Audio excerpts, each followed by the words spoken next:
The fellow sitting back there next to Barbara on the back row wrote some of Randy Travis's biggest hit songs, like On the Other Hand and Forever and Ever, Amen. And he wrote a little song one time called The Gambler. And I know that he's as excited to be with us as we are to have him here. Yeah, Barbara, you may have to be the mic stand and hold the mic for him. This is Don Schiltz. Don, did you come up with a rhyme for Missouri for Leroy? Well, Missouri, if you say Missouri, you got Shura, Pura, you find a Cura, you know. Sewer, if you say it just right. If you say sewer just right, it'll work. Just right. Suey.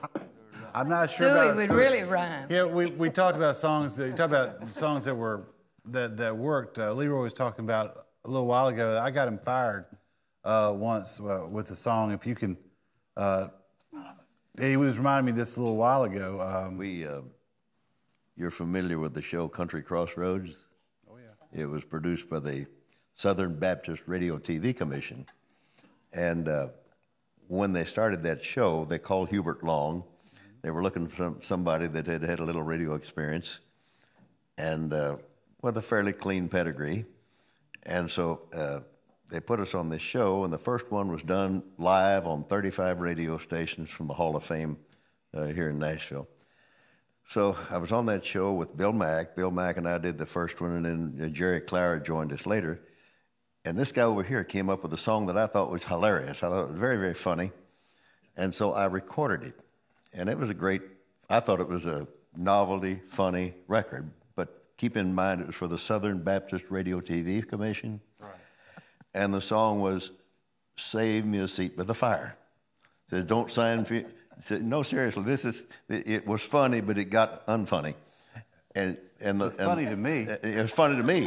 It's funny to you till you got fired. It was still funny to me. It didn't matter. It was a freebie anyway. But anyway, the punchline is, don't sign me up for no heavenly choir. Just save me a seat with the fire. Yeah. Now that's so. After 10 years, they found they found they didn't need me anymore down there. Well, I feel badly for you.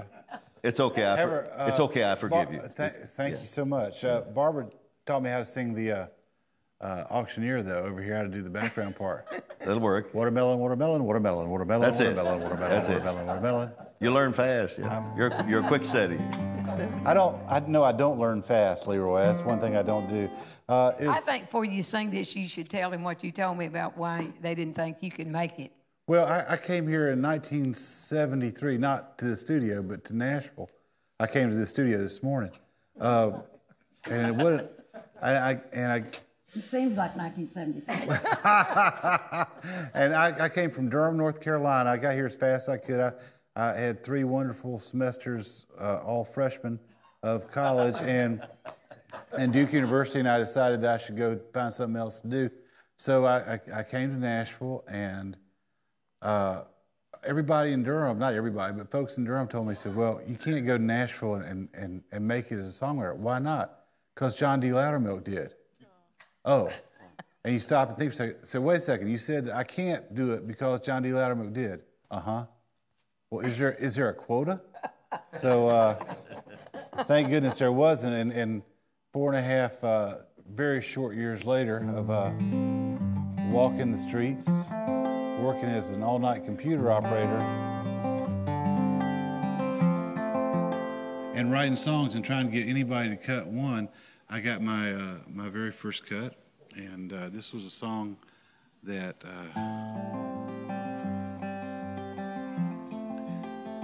I don't try and sing it like Kenny Rogers, because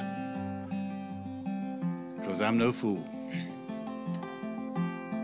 On a warm summer's evening, on a train bound for nowhere, I met up with a gambler. We were both too tired to sleep, so we took turns of staring out the window at the darkness. The boredom overtook us, and he commenced to speak. He said, son, I made a life out of reading people's faces and knowing what their cards were by the way they held their eyes. And if you don't mind my saying, I can see you're out of aces. And for a taste of your whiskey, I will give you some advice. So I handed him my bottle. He drank down my last swallow. And then he bummed a cigarette. And then he bummed a light, and the night got deathly quiet. His face lost all expression. He said, if you're gonna play the game, kid, you better learn to play it right.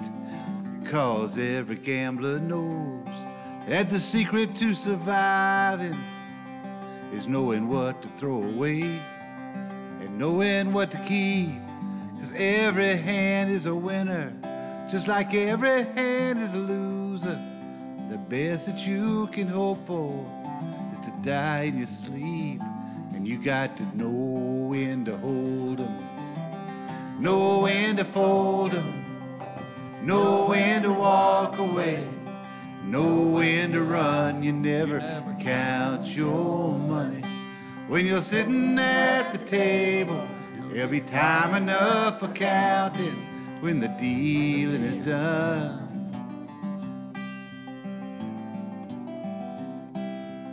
And when he'd finished speaking, he turned back towards the window.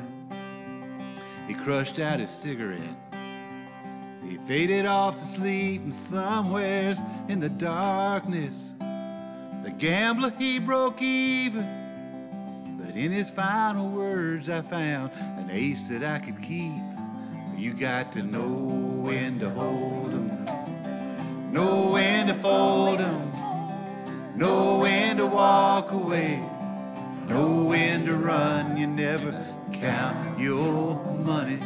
When you're sitting at the table, there'll be time enough for counting when the dealing is done. But you got to know when to hold 'em, know when to fold 'em, know when to walk away, and know when to run. You never count your money. When you're sitting at the table, there'll be time enough for counting when the dealing is done. There'll be time enough for counting when the dealing's done.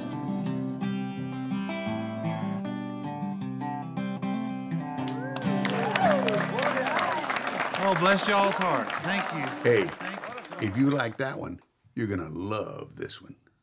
Or this one.